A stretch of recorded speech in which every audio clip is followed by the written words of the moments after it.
President Biden, thank you so much. Let's turn to the cost of childcare, which many American families struggle to afford. President Trump, both you and President Biden have tried to address this issue, but the average cost of childcare in this country has risen to more than $11,000 a year per child. For many families, the cost of childcare for 2 children is more than their rent.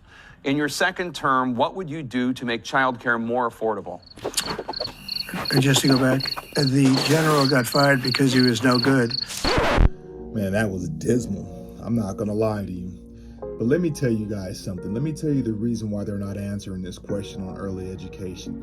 And we're talking about the same people who allow this economy to stabilize while people actually go to work to provide a living. But we cannot provide and think and find ways for the early educator to make a decent living. Let me guys show you something that's really, really interesting here. The average weekly cost for early education, and I know that it sounds expensive, but I'm gonna break this down to you and you're gonna realize that it's not that bad. The average cost is $194.16, and I ran a national average on this, so that's where I got my statistics. This is not pertaining to my particular state. This is just a national average. And let's consider that for every 1 adult, they're able to watch 4 children, right? So let's multiply that by 4. That's going to give us $776.66 per week, right? But now we need to divide that by 5 days during that week. And that's going to give us $155.33. Now, the average adult has to go to work for 9 hours. They're going to be gone for 9 hours. They're going to be there for 8 hours. They're going to be gone for 9. 30 minutes there, 30 minutes back. So let's divide that by 9. That's going to give us $17.26. Now, you tell me, who's going to be comfortable working for that? It's just not a livable wage. In fact, that's federal poverty guideline wages, and it's just above the federal poverty guideline for a family of 5. That's 3 children and 2 adults in that household, and that's just not good.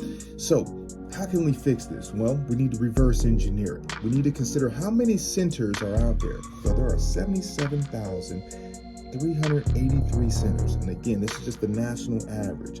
So that would mean that the government would have to inject $32 billion into this industry to be able to multiply this by 2, right? So now when we take $17.26 in terms of matching funds, if the government is going to help, they're going to need to actually match some of these funds.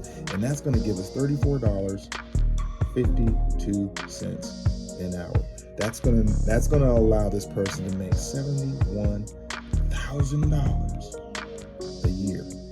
Now that's a hell of a lot better than making $17.26, just above the federal poverty guideline. But it is going to take the government to help out in this situation. And again, that's why they have a hard time committing and even answering this question.